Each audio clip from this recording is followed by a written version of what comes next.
Madura, nama pulau yang terletak di sebelah timur Laut Jawa Timur dengan besar wilayah kurang lebih 5.168 km persegi dan berpenduduk hampir 4 juta jiwa. Siapa sangka, di sana terdapat goresan sejarah yang tersembunyi. Dibuktikan setelah kompeni dibubarkan pada tahun 1799, Madura menjadi bagian dari negara kolonial Hindia Belanda, dan pemerintah di Batavia memutuskan untuk mempertahankan sistem pemerintahan tak langsung di Madura. Dari situlah, bangunan yang berdiri menjadi saksi bagaimana kerja kolonial Hindia Belanda di tanah Madura. Pada tahun 1785, tepatnya di Dusun Lorong, Desa Kalimoo, Kecamatan Kalianget, dibangun benteng pertahanan oleh pemerintah Hindia Belanda karena dianggap lebih strategis tempatnya daripada benteng pertahanan yang pertama di Bangkalan. Benteng tersebut adalah Benteng Kalimoo atau dikenal dengan Fort Kalimoo. Fort Kalimoo sendiri merupakan benteng kedua yang dibangun oleh pemerintah Hindia Belanda dengan bantuan organisasi kongsi dagang yang terkenal pada waktu itu, yakni VOC. Diketahui, benteng itu pada masanya dimanfaatkan sebagai benteng pertahanan melawan serangan laut tentara Inggris yang hendak menduduki wilayah Sumenep. Benteng dengan luas 15.000 meter persegi memiliki 4 bastion atau menara pemantau di tiap sudutnya dengan lebar masing-masing 5 meter dengan susunan dinding batu bata setinggi 3 meter. Dapat dilihat, benteng ini juga sangat sederhana. Berbeda dari benteng-benteng yang dapat ditemukan di Jawa dan sekitar yang berdiri kokoh dengan ruang-ruang, Benteng Kalimoo sendiri hanya berbentuk persegi tanpa ruangan. Benteng ini menjadi salah satu bangunan cagar budaya yang dilindungi oleh BP 3 Trowulan Jawa Timur.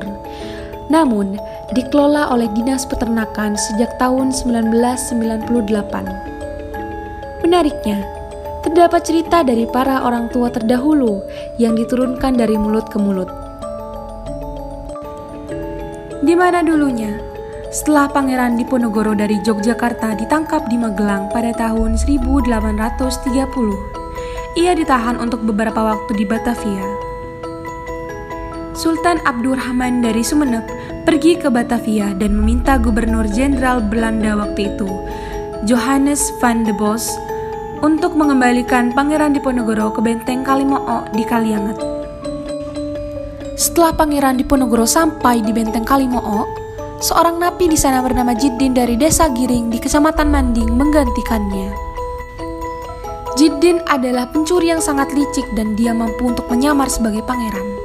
Selanjutnya, dia diserahkan ke tahanan Belanda dan ditahan dibawa oleh mereka ke Manado dan kemudian diinternir di Makassar. Sementara, Pangeran Diponegoro yang asli hidup menghabiskan sisa hari-harinya secara rahasia di Sumenep di bawah perlindungan Sultan Abdurrahman. Di sebelah bangunan Benteng Kalimoo, terdapat gapura yang bertuliskan kerkhof atau dalam bahasa Belanda artinya kuburan. Di gapura tersebut juga bertuliskan tahun 1835 yang sudah tidak sempurna. Di dalam lingkungan kerkhof terdapat beberapa kuburan dan salah satu di antaranya merupakan kuburan Belanda yang diyakini sebagai prajurit penjaga Benteng Kalimoo. Dari peninggalan sejarah ini, sangat disayangkan melihat kondisi Benteng Kalimoo serta lingkungan sekitar kerkhof yang kurang terawat. Keempat bastion benteng tidak dapat dijangkau oleh mata karena ditutupi oleh semak belukar dan pohon-pohon yang rimbun, disertai dinding benteng. Selain itu, sulit untuk merekonstruksi sejarah dari peninggalan ini karena minimnya sumber tertulis yang valid. Namun, berdiri Benteng Kalimoo sudah menjadi bukti keberadaan Hindia Belanda di Sumenep.